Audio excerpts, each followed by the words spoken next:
This is Reno Lovison, executive producer at ChicagoBroadcastingNetwork.com. And I'm doing something a little different today. I'm going to do some field recording and try to do a live podcast out in the field and kind of see how that goes. There is a architectural tour going on in the city today, which basically consists of a number of locations around the city that are open to the public. Sometimes they're not open to the public. Many of the places are open, generally speaking, but the idea is to go out and sort of investigate the city, investigate the architecture of the city. And I have a list here of some locations on the near north side, and as many of you know, my wife Julie is the director of the Lakeshore Music Studio, and she has a couple of piano lessons going on today, and so that usually gives me an hour or two to find something creative to do on Saturday. So I thought I would check out some of these north side architectural landmarks.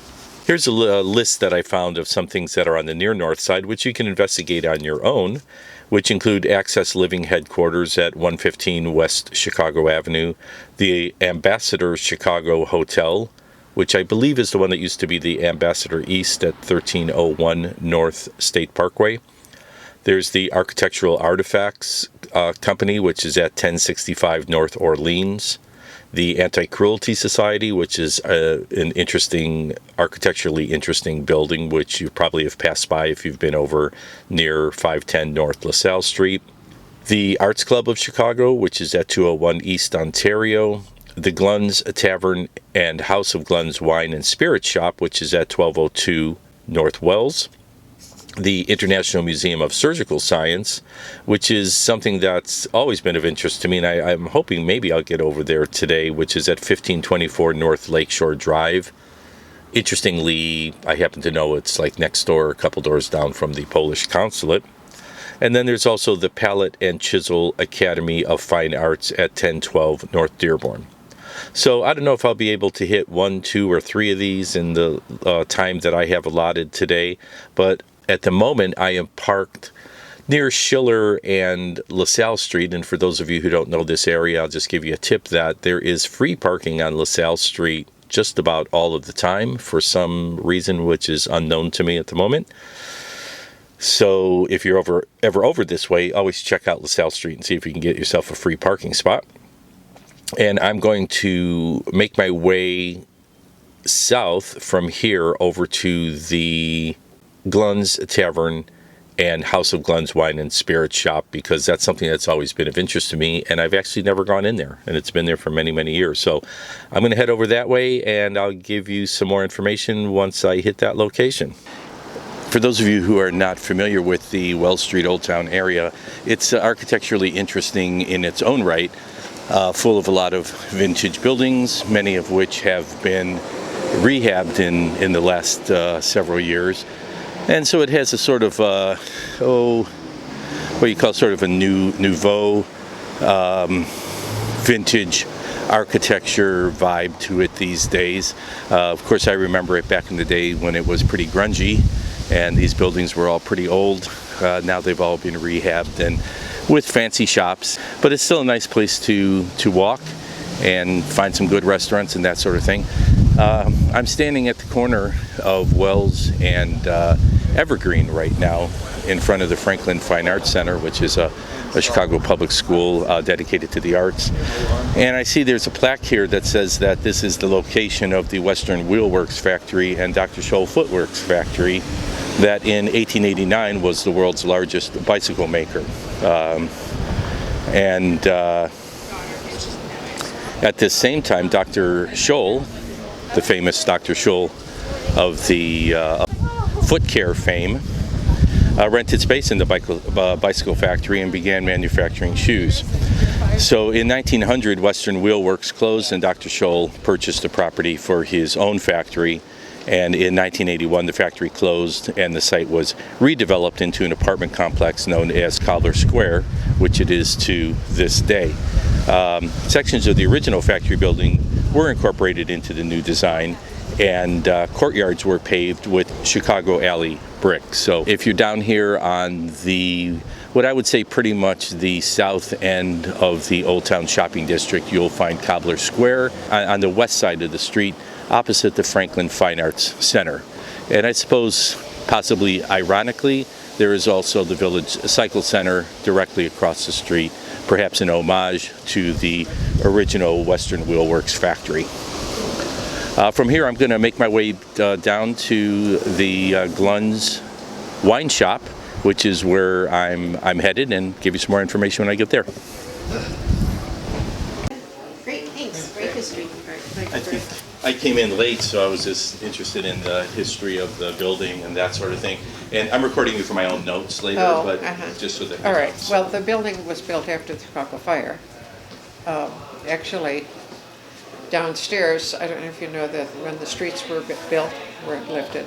So there are windows down there and there was a stairway that went down. I do have one photograph that shows stairway from outside that they went down, that those were the front, there were stores down there, and then the sidewalks were moved up. Okay.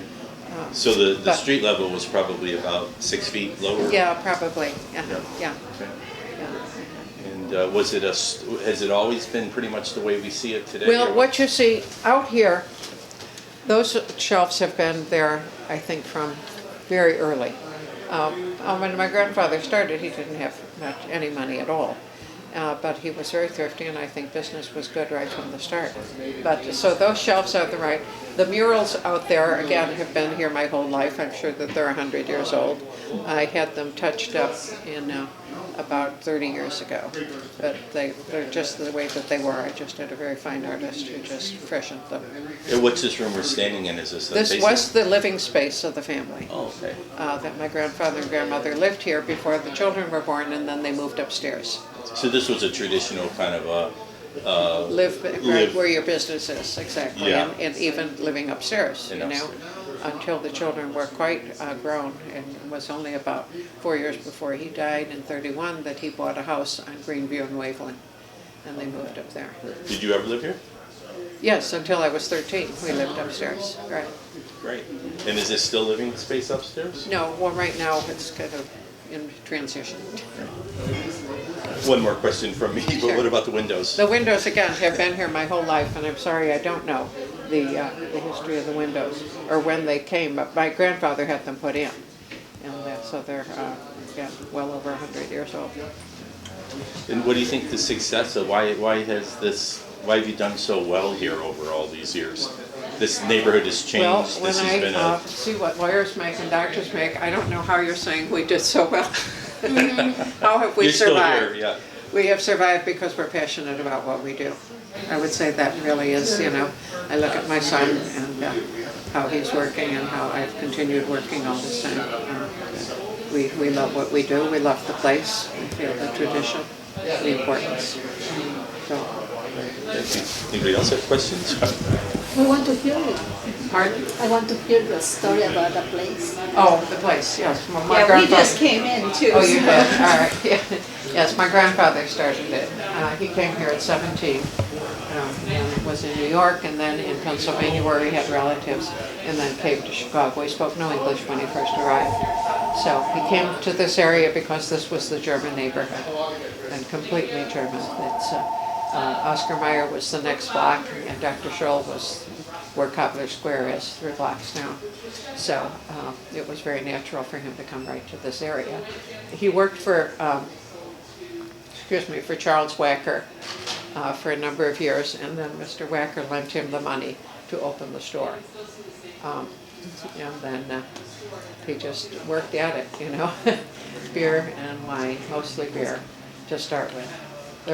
When he bought the building next door, there was already a tavern there, so he did keep it going for some time, but then before Prohibition, you could see that Prohibition was coming. There were always words coming on that this was ready to happen, so he closed it. He did have people that kept the store going. At that point, at Prohibition, they were able to sell all the things that people needed for making their own wine. Every family could make 200 gallons of wine for their home use. If they had not allowed that, there would have been another revolution in America because the Germans and Italians could not understand having a meal, and the French without wine. Insane Americans that we were. Anyway, they did sell bottles and grapes. There were bricks of grapes that were sold, dried, that had a warning on them that do not add water because it might ferment. So, and then we have in the tavern, you'll see there's wooden boards that were the tops of cases, and they're marked for medicinal spirits. So that was a highly regulated area, I will say, but we did deal in medicinal spirits. And then all the churches were allowed to have wine. So they sold to religious churches and the synagogues also. Did they make their own, or? No, there were some wineries that kept going to supply that. Locally? No, he never made wine. Now, my brother bought a winery in California. He's in Paso Robles, and he's out there now. Okay. Is that why Sacramento wine tastes so bad? You know why they do is because they have the bottle open. Now, they're usually fortified wine that they will use.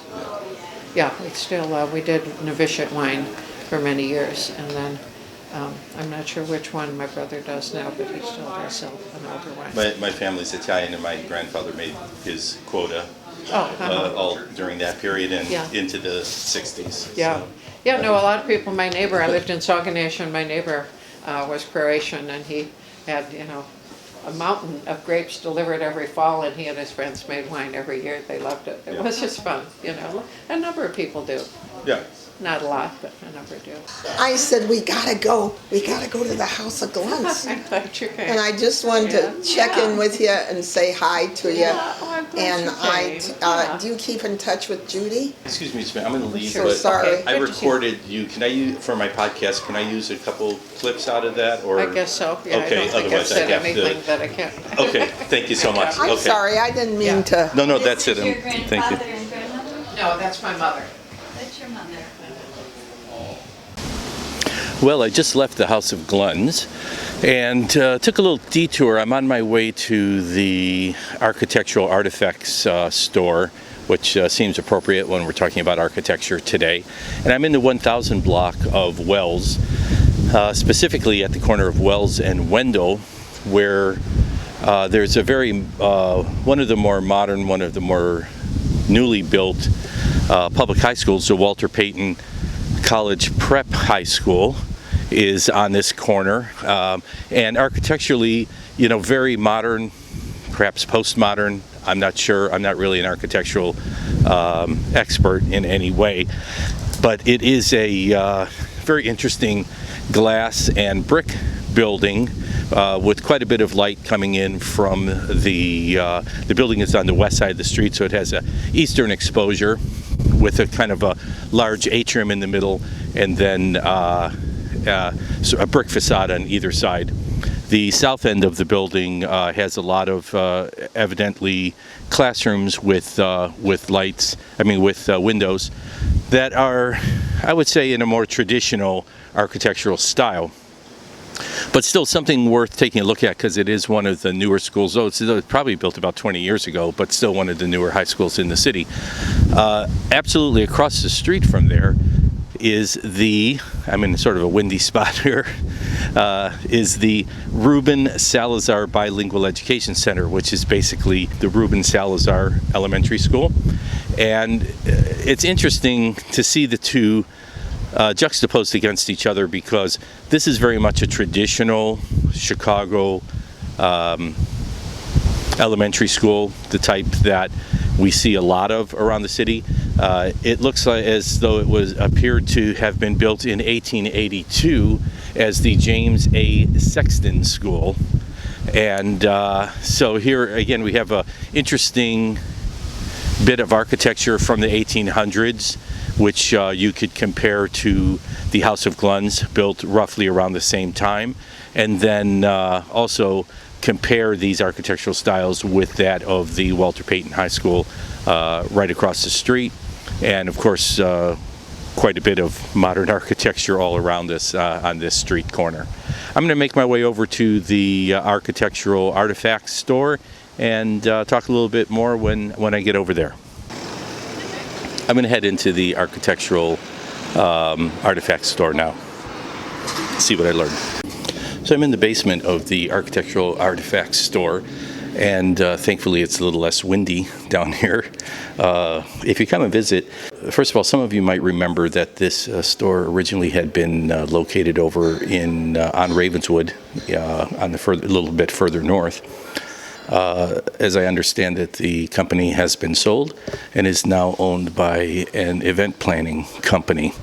The basement looks very much like the Ravenswood location originally looked, with quite a few diverse items, from statuary to lighting, glass bottles, furniture, and any number of artifacts ranging from the secular to the profane throughout the building.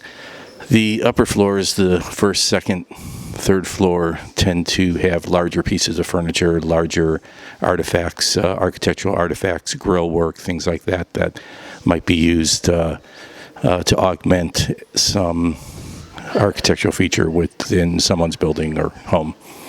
So I think as you take your architectural tour through this part of the city, this is definitely a place you'd want to stop off just to get a quick overview of some of the artifacts that have been employed throughout the city in various ways, both interior and exterior, and just sort of revel in diverse artifacts that you will not readily see in one place anywhere else. So take a look at architectural artifacts at Hill Street and Orleans. One of the striking features of architectural artifacts is the institutional look of the building itself, which evidently was a Catholic school. I would assume part of St. Joseph's, which is across the street.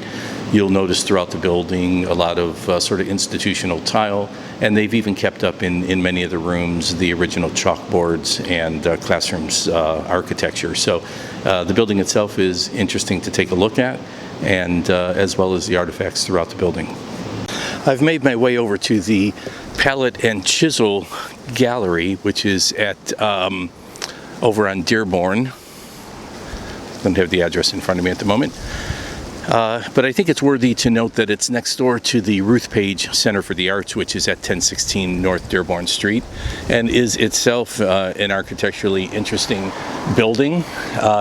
I believe it also is a building that might have had some religious history associated with it. It has a sort of early 19th century kind of brick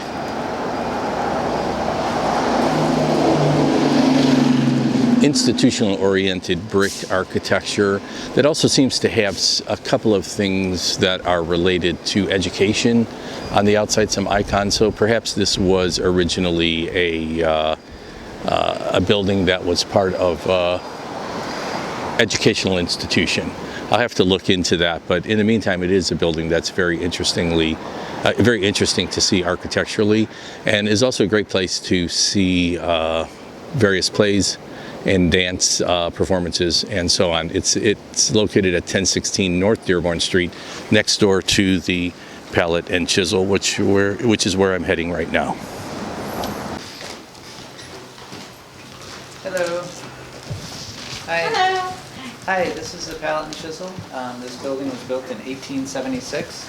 The Palette and Chisel artist bought it in 1921, so we've been here just over 100 years.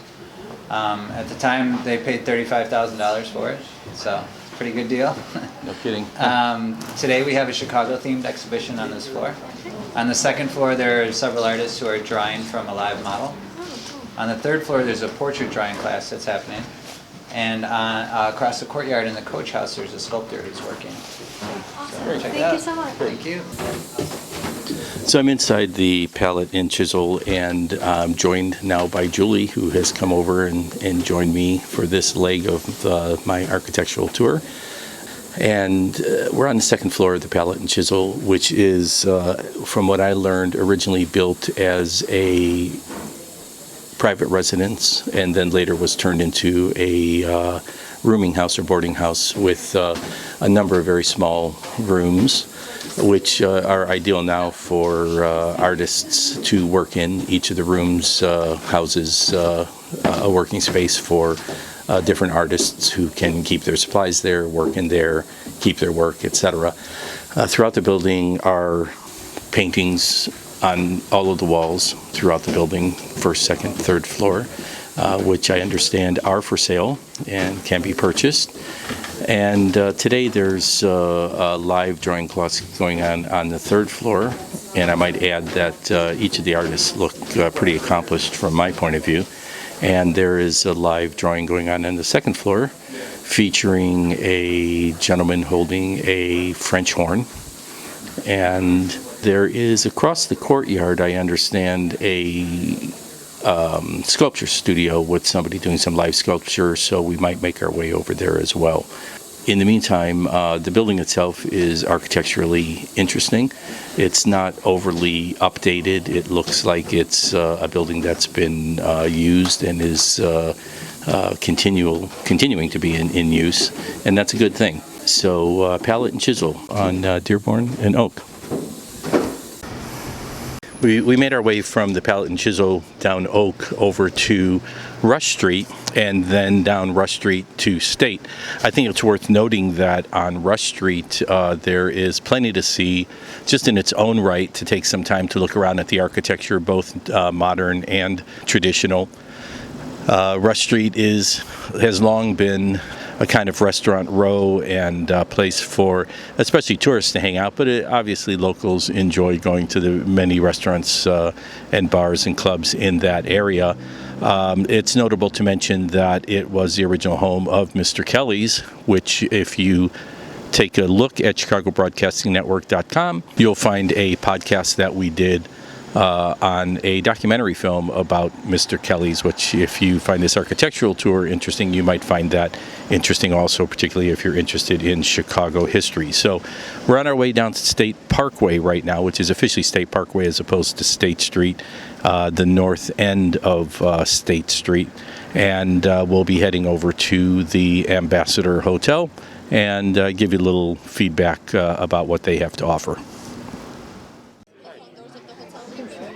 I guess I was just waiting to hear that. You'll see the famous tunnel that connects to the Ambassador. Now it's a visitor only because we have the doors open and you can totally see it. And then you can take a look inside. You can't go inside, but you can definitely take a look inside. But yeah, that's pretty much about the history. I'll let you go ahead and take the tour. Hi! I'm sorry, I heard only a little bit of it. That's okay, I'll give you a spiel. Hi, how are you? Here's a little map. I'll give you guys the full spiel. Thank you. I've been cutting it short because I've been trying to change my shoes, but Change your shoes? I've also been losing my voice Yeah. from all day. Hi, how are you? If you guys want to step over, I'll give you a little map. So the tour originally starts here. This is the famous pump room. It opened its door in 1938. The hotel opened its door in 1932. So in 11 years will be 100 years old. This is the famous pump room. It closed its doors in 2007. We have the rights to all the pictures on the wall, but unfortunately not the name. So after that it became a Booth 1 by Let Us Entertain You. Strategically named Booth 1 because the pump room had a very famous booth called Booth 1.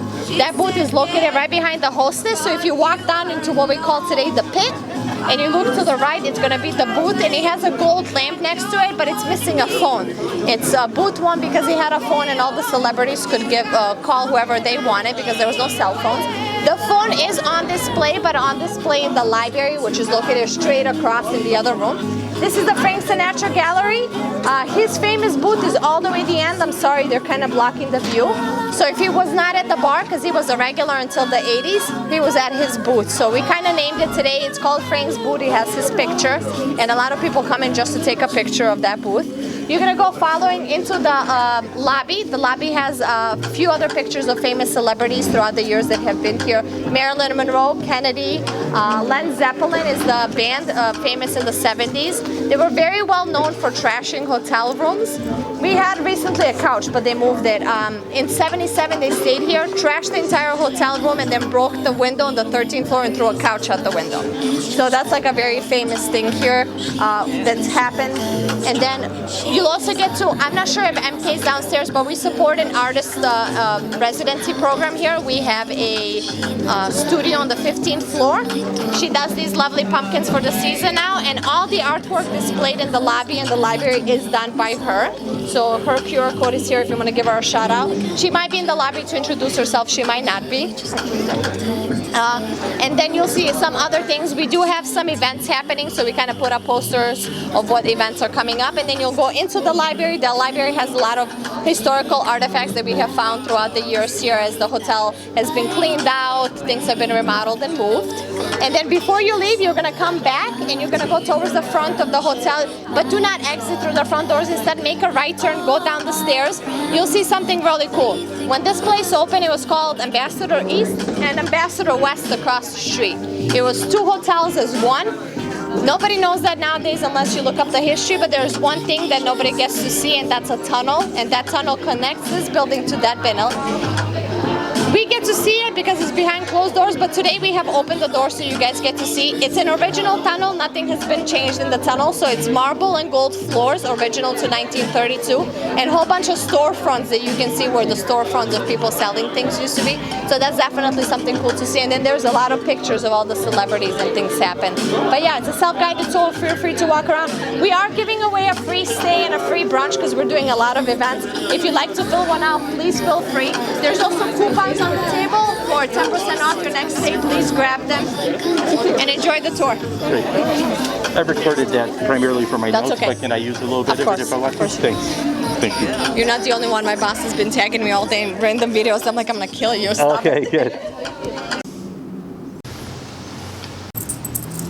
So we've left the Ambassador East Hotel, where we learned a little bit about the hotel itself. In fact, you've just heard a soundbite of the woman giving us the overview tour, and we walked around and took a look at the various spaces that she mentioned.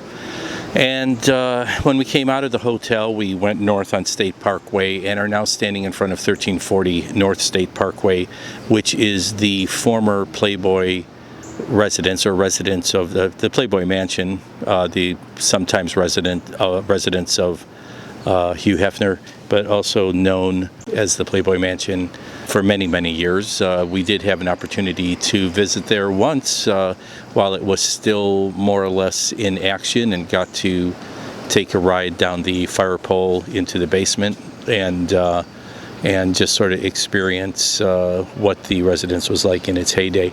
It's now a private residence. In the interim, it had been sold to, I believe, DePaul University, and now is a private residence. But a quick stop on State Parkway for you to take a look at. As I mentioned, Julie joined me a little while back and has been with me for this part of the tour and has something to share.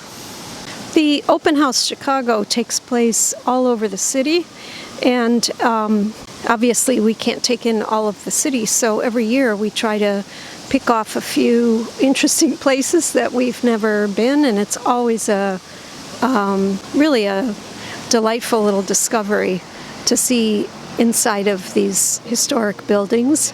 And what's fun around here is to see all the history behind in the skeletons here. But on the outside is the comings and goings of modern life, and people going to weddings and different fancy events and walking their dogs and having their late afternoon coffees and just out enjoying life in the city. And it's so nice that that's something that's goes on forever. That's a beautiful thing to do. So as you're enjoying your architectural tour, maybe following some of the information that we've shared with you here today, as Julie mentioned, it's a good idea just to note what's going on around you and just see the people who are enjoying the city, people who live in the city, and yourself being a part of it.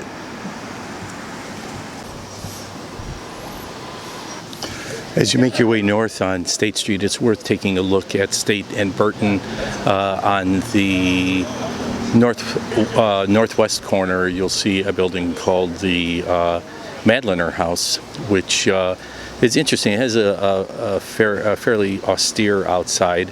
The plaque outside says that it's outstanding residence in the tradition of the Chicago and Prairie Schools of Architecture. and it's worth taking a look. Just take a look at him, do a little research on your own. But it is on our way as we walk north toward the Cardinals' residence. So as we make our way north down State Parkway, we get to the end of the block, which is oddly enough North Avenue, which is the very end of State Parkway. Beyond, you will walk right into Lincoln Park. And at this corner of State Parkway and North Avenue, between State Parkway and Astor Street, is the residence of the Cardinal of the Chicago Archdiocese, and has been the residence for many, many years. It's a rather huge mansion, red brick with some cement-like trim, and featuring several chimneys on the top. I'm not quite sure what the style of this building is, or even what the history of it is. I'll leave that to for you to do a little further research on that. But it is a building worth seeing, and it is notable that it is the Cardinals' residence. From here, if you wanted to, you can make your way east to the lake and go up Michigan Avenue, and then over to the Academy, the Surgical Sciences Museum, which I think would be fun, and I'm going to save that for another trip myself. But also down that whole block are a number of very interesting old mansions and various buildings. Also, as you do make your way down State Parkway from Rush Street over to the Ambassador East, and then down to the Cardinals' residences, any number of beautiful mansions and large homes, which are worth taking a look at as you go by, and maybe doing a little research on some of those individual buildings as well, as you make your way through the Chicago Gold Coast. We're going to wind up by walking back toward Sandburg Village and the home of the Lakeshore Music Studio. And I'm going to, at that point, just do a quick little mention of the Sandburg Village, because it also has some historical architectural significance, and we'll wind up the tour there. As you make your way, as we are, down North Avenue, that is west on North Avenue, you'll be walking along Lincoln Park. I think it's interesting to note that Lincoln Park had formerly been a cemetery back in the day, and we just passed a plaque here, which I'm going to read to you, that says, Chicago's early Catholic cemetery ran from North Avenue south to Schiller Street and Dearborn Street to the lake, now Astor Street, and it was established in 1845. It existed until the 1871 Chicago fire, and like the city cemetery to the north, not all remains were exhumed as has been assumed. So in other words, there are still some people buried here. Skeletal fragments have been unearthed during construction projects in nearly every decade since the 1890s. I think the thing that's most notable, people will see a small mausoleum in the park and wonder, and it says the word couch on it, because that is a remaining mausoleum from when this was a cemetery, so it's something worth taking a look at. From this plaque where I'm standing, very near Dearborn and North Avenue, if you were to go to the north through the park, there's a very lovely statue of Lincoln there, and a nice place to maybe take a little rest, or just take a look at a nice piece of sculpture. And then just to the west of that is the Chicago Historical Museum. So if you're a person that's interested in Chicago history, that's a great place to stop. Another interesting footnote is the Moody Bible Institute, which you will find just to the west of the Chicago Historical Museum.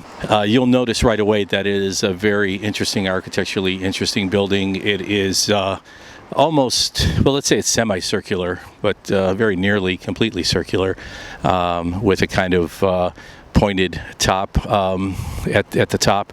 It's a red brick building, and just very notable right on this corner, and worth taking a look at and doing a little research and investigation of your own on that as well.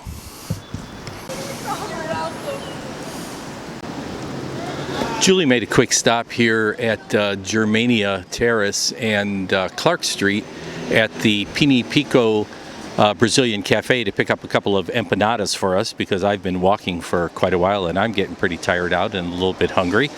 But it's interesting to note that this again is a very beautiful building that had formerly been the Germania Club, and now is the Lighthouse Art Space, which features a number of immersive exhibits. Currently, most notably and originally the Van Gogh exhibit, which I believe was their first one. Then they did the immersive Monet, and currently they have the immersive King Tut going on. And these are very interesting exhibits that kind of put you in the center of an artistic experience. You could learn more about that by visiting Lighthouse Art Space online, or also visit ChicagoTheaterandArts.com, where I know that these exhibits have been covered, and you could learn more about what those experiences are like. So here we are back where I began, roughly 3.5 hours ago. And interestingly, I've clocked about 3.5 miles. So you can do the math and see that if you were to try doing this same tour, it might take you a little bit longer, a little bit shorter. You might travel the same distance or maybe a little bit less, maybe a little bit more, depending on what routes you decide to take and how much you walk around the various venues. But that's the statistics.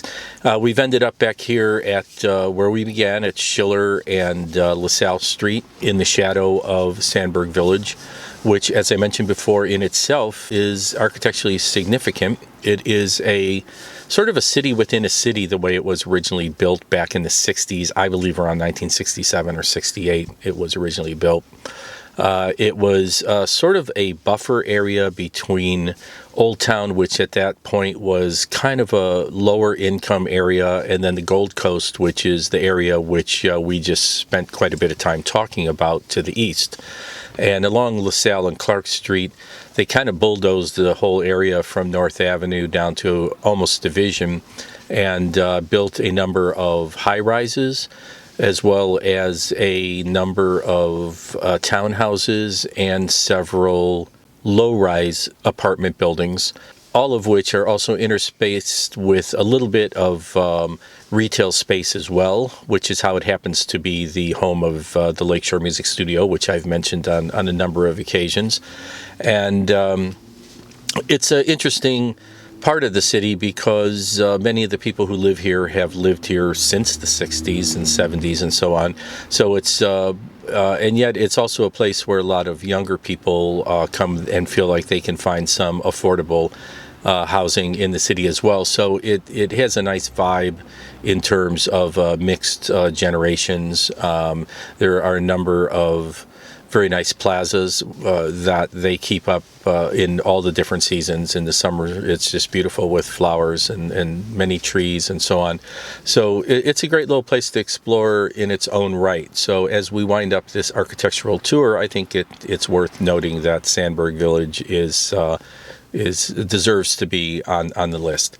Whether you are a resident of the city, whether you are just a Chicagophile, somebody who's interested in things about Chicago, whether you're a visitor looking for something to do, this podcast tour, I think it can be a lot of fun, especially for people who do live in the city. For me, it's kind of fun to just sort of be a tourist for the day and take kind of a staycation and look at the city with new eyes. You know, I drive by a lot of these things that I talked about today on a regular basis, and I don't have time to really give them much thought or think about what goes on inside or really take a minute to look at the architecture.